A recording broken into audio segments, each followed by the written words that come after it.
time for convening has arrived. The Senate will come to order. At this time, I will ask all unauthorized personnel to exit the chamber.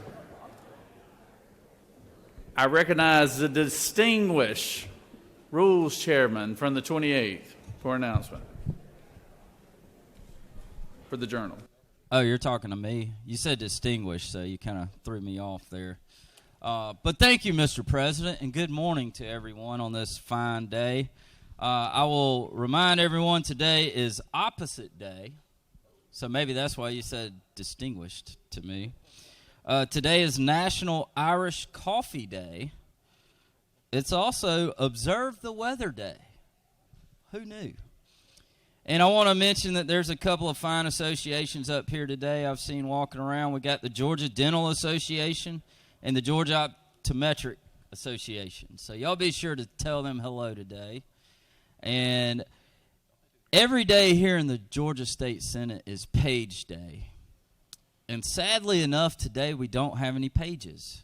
So I'll encourage each and every one of you to go back in your districts and really promote our page program, because it's an important and vital part of what we do here. We need them. So, Mr. President, the Journal has been read and found to be correct.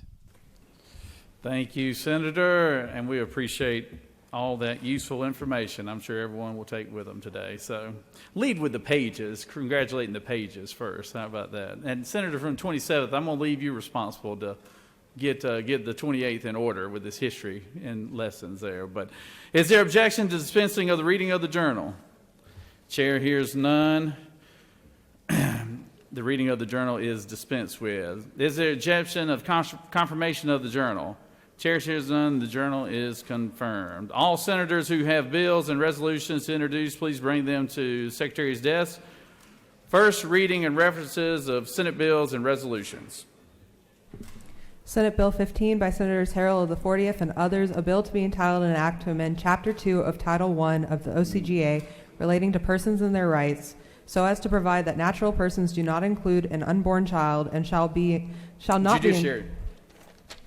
Senate Resolution 37 by Senator James of the 35th and others, a resolution creating the Senate Property Owners Associations, Homeowners Associations, and Condominium Associations Study Committee, and for other purposes. That completes the order, Mr. President. Thank you. Thank you very much. It is now time for the morning roll call. I apologize. Sign that last resolution to the Rules Committee. I do apologize for that.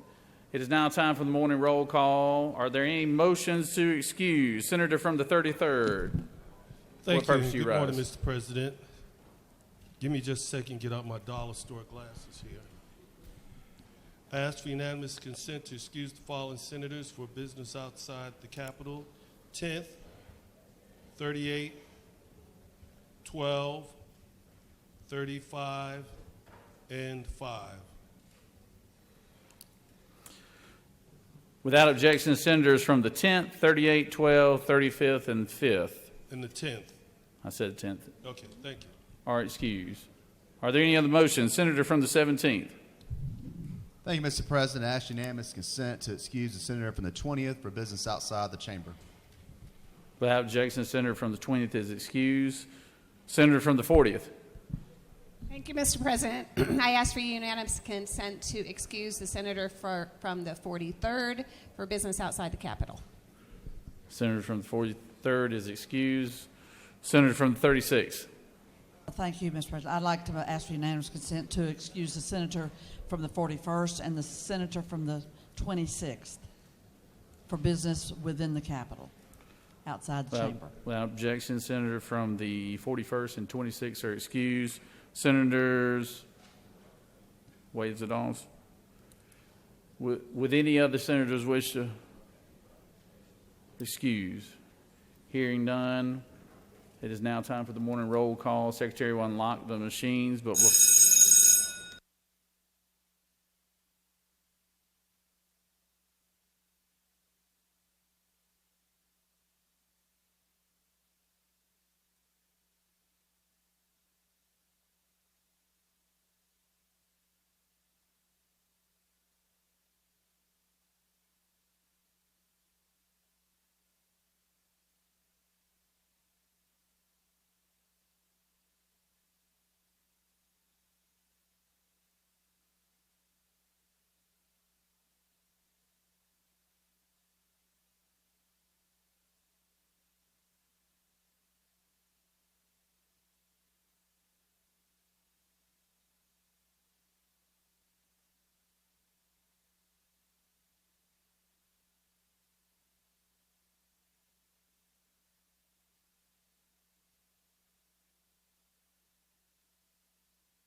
It is now time for our morning devotion, but before I introduce our senator and the pastor of the day, I just want to remind everybody today is the state of the state, and so on the points of personal privilege and things of that nature, I would ask everyone to be brief because we do have to be out of the chamber here over to the House promptly by 10:45, and so just ask everybody to be mindful of that.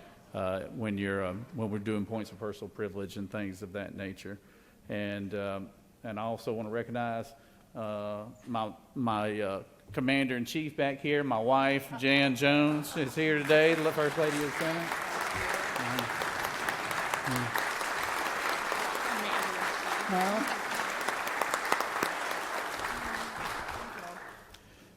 I'm glad to have her here today, and because she always keeps me on the right track on things. So it is my pleasure today. Come on up here, Pastor, Senator. It is my pleasure today to have the senator from the 16th and his pastor today.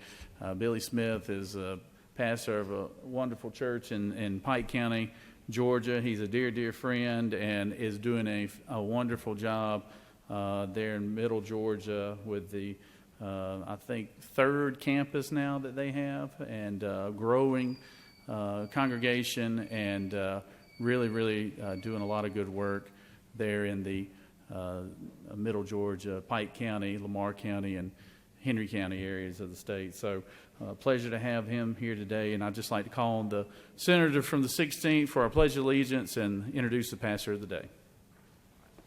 All right, let's rise. Pledge to the American flag. I pledge allegiance to the flag of the United States of America and to the republic for which it stands, one nation, under God, indivisible, with liberty and justice for all. The state flag. I pledge allegiance to the Georgia flag and to the principle for which it stands, wisdom, justice, and moderation. Well, good morning. I'm very glad. I almost lost all my notes and started to throw them away because the Lieutenant Governor did such a phenomenal job of introducing our pastor of the day. Pastor Billy Smith is a pastor of Christ Chapel in Zebulon, Georgia. And you wouldn't think it would be in Zebulon, Georgia, something that large. He runs about 2,800 a Sunday. There are 4 campuses in place. And I want to tell you what, he is a great friend, and one of the great privileges I've had as I've served is getting to know the pastors, because they are the heartbeat of the communities that are going on so many times. It's interesting, Scripture says, faithful are the wounds of a friend, but deceitful are the kisses of an enemy. We all need friends who will speak truth to us and not be offended. Sometimes we don't like that, because as our positions, sometimes everybody's always telling you how good you are and where you are and what's going on. I will say this, every time I sit under Pastor Billy as he shares, he steps on my cowboy boots. And I don't know that I can necessarily walk out the door and say I enjoyed that, but I needed that.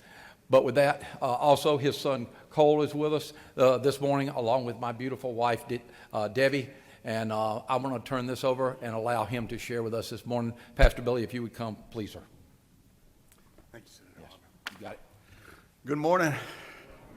Thank you, Senator Harbin, for the invitation today, and Lieutenant Governor, thank you for allowing me to be here. I learned a long time ago as a pastor, he who is short-winded shall be heard again. So they give you a time limit here, and I promise you I won't take advantage of that. It's a busy day around here. You're in the room today because you're a leader.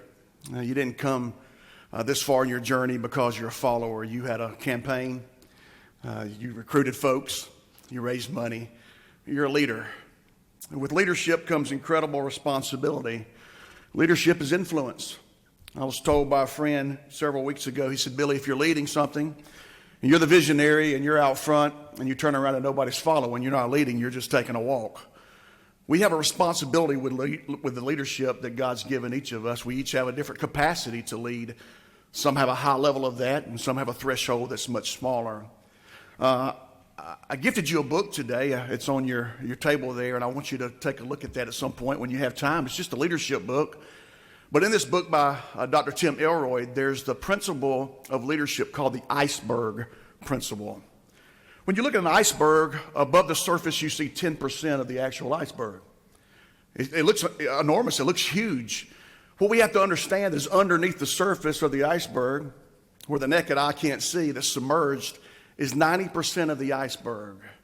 The iceberg principle when it comes to us as leaders simply says this: people see what's on top, but it's what's underneath and on the bottom that keeps us in the game.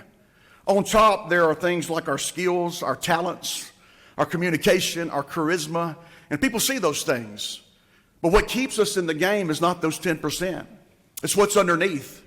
It's character, it's integrity, it's honesty, it's doing the right things, it's being kind to one another. The year was 1912, the date was April 14th, and the Titanic was taking its maiden voyage. Most of you are familiar with the story. On the bow of the boat, there were some people there who were watching out for icebergs, and they had sent 5 messages to the bridge saying, "Hey, we're in trouble, please watch out." The 6th form of communication went to the bridge, and they sent back the message that simply said this statement: "Shut up, we're busy." Bad leadership. Bad leadership. See, from the bridge, they were looking at the iceberg, and they saw that 10% above the water, and they thought the Titanic can handle that. But what they failed to understand is not what's above the water that sinks the ship, it's what's beneath the water that sinks the ship. And for leaders, it's the same. It's not our talents, it's not our skill level. Talent gets us to the top, but character keeps us at the top. Years ago in Europe, there was a young man, felt like he was unloved by his family. Nobody ever emotionally, gave him security. He never got a hug or a kiss from a mom. He went to his dad one day and said, "I'd like to be a priest," and his dad made fun of him. He went back another day, months later, and said, "I think I'd like to be an artist," and his dad made fun of him once again. As a teenage boy, he left home. He had incredible leadership skills. What people saw, the charisma, the talent, the ability to draw crowds. He had what was on top, but he failed to have what was on bottom. We all know who that was: Adolf Hitler. Some of the worst atrocities to our world happened under his leadership. I just want to warn you today. God gave each of us a gift of leadership. And it's something that we have to steward. I tell my team often at my church when I'm with my staff, I say, I want you to remember, you're not a gift to this ministry. This ministry is a gift to you. And I would say to our room today, the state of Georgia is a gift to you. We're not a gift to the state of Georgia. It's our gift to steward our leadership and make sure that we make decisions that are best for our state. I just want to encourage you today. You're a leader if you're in this room. Lead well. Be able to go home at night and put your head up and square your shoulders and say, today I led well. I stewarded the gift of leadership that God gave me. The scriptural basis would be this: to whom much is given, much is expected. There's a huge responsibility that comes with leadership.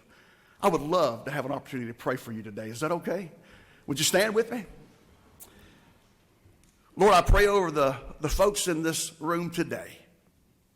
People who love this state as much as I do. I pray that you bless their homes and their families. I pray that you prosper them. I pray that this state, God, continues to have your hand on it. I pray, God, that we take our leadership capacity. Each of us, it looks a little bit different, but we take that seriously. You called us to lead. So let's get out front and lead. Let's make others proud. Let's use our leadership not to self-promote, but let's use it to help others and make this a great state. I pray blessings over this wonderful day here. It's a busy day here. I pray that you bless everything that happens, and I pray those things in the wonderful name of Jesus. Amen. Thank you for the opportunity today. God bless you.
Ladies and gentlemen of the Senate, like to have your attention real quick.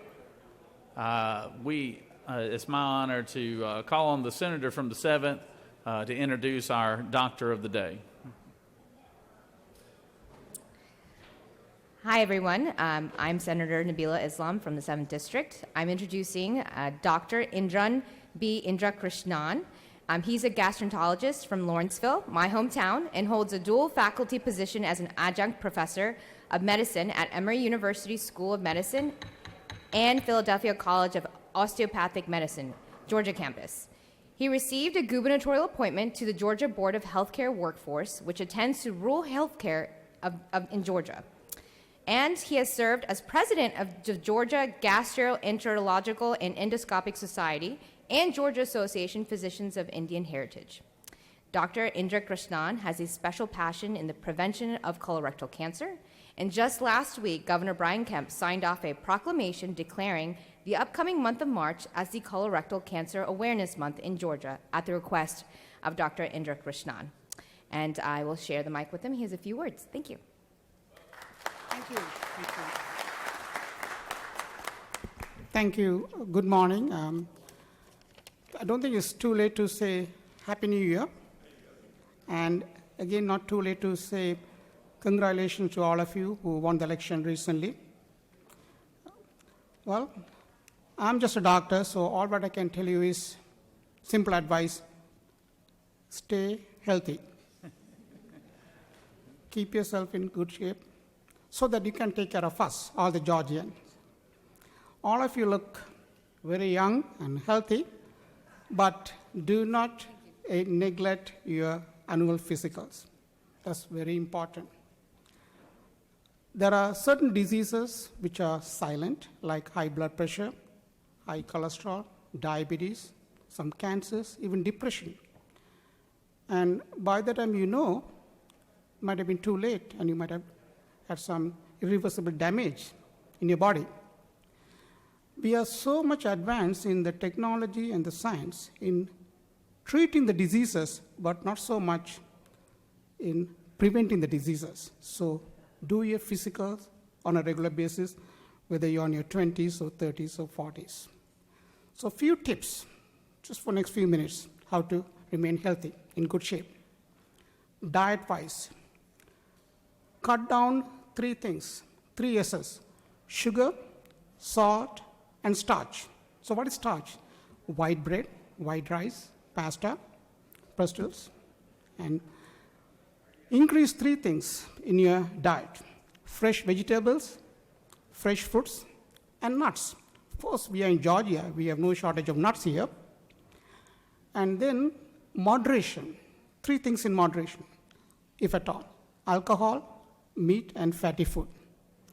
There's one thing I want you to avoid, if possible, is processed food. You know, the processed food is just comes in nice wrapper. You just open it and put it in your mouth. Tastes good, but not good for your health. So stay away from the processed food. Then the last thing is find some time. Allocate some time for 3 things. Spend time with your lovely family, your true friends, and some physical activity. All these things will keep you in good shape, mentally and physically. God bless you all. Thank you.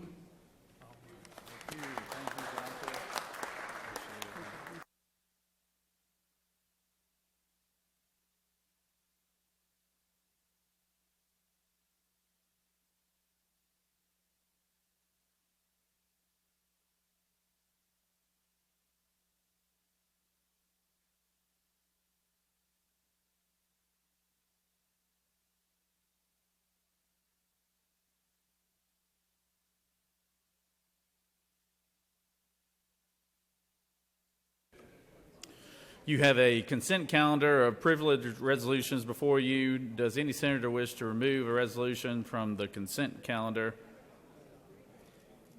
Is there objection to the adoption of the resolution on the consent calendar? Chair hears none, and the resolution on the consent calendar is adopted.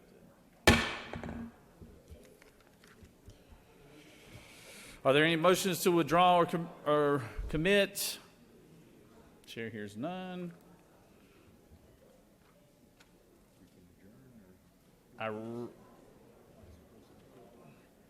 We do have a little time for some points of personal privilege. And I will remind the escorting service for the governors that were appointed yesterday to remind you, Senator, from the 18th, the 15th, the 51st, the 55th, the 50th, the 3rd, the 22nd, the 46th, and the 47th. We would recommend you guys to get over about 10:40, start moving towards the House chambers. Like I said, we do have a little time for points of personal privilege. If we have no one, I will recognize the majority leader. It looks like we don't have any leaders, so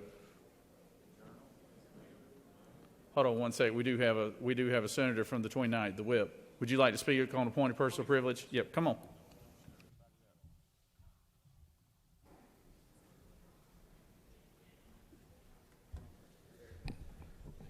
Colleagues, just briefly, some cleanup. The governor signed a piece of legislation into law. And just to remind everybody, the pledge to our flag is, I pledge allegiance to the Georgia flag and the principles for which it stands: wisdom, justice, moderation, and courage. Thank you, Mr. President. I yield the well. Thank you, Senator. I recognize the majority leader for a motion. Good morning. Thank you, Mr. President. I move that pursuant to H.R. 17, the Senate stand in recess for the purpose of convening a joint session to hear an address for the governor, and that upon dissolution of the joint session, the Senate stand adjourned until 10 a.m. Thursday, January 26, 2023. The majority leader has made the motion. Secretary, read the announcement. The Rules Committee meeting is canceled. The Higher Education Committee will meet at 1 p.m. in 307 CLOB. The Insurance and Labor Committee meeting is canceled. The Agriculture and Consumer Affairs Committee meeting is canceled. The Joint Health and Human Services and Children and Families Committee hearing will be at 3 o'clock and 4:50 in the Capitol. And the Finance Committee meeting is canceled. That completes the order, Mr. President. The majority leader has moved that the Senate stand in recess for the purpose of convening a joint session. And upon the joint session, the Senate will stand adjourned until 10 a.m. Thursday, January 26, 2023. All those in favor of the motion signify by saying aye. Aye. All those opposed, no. No. Ayes clearly have it. Thank you.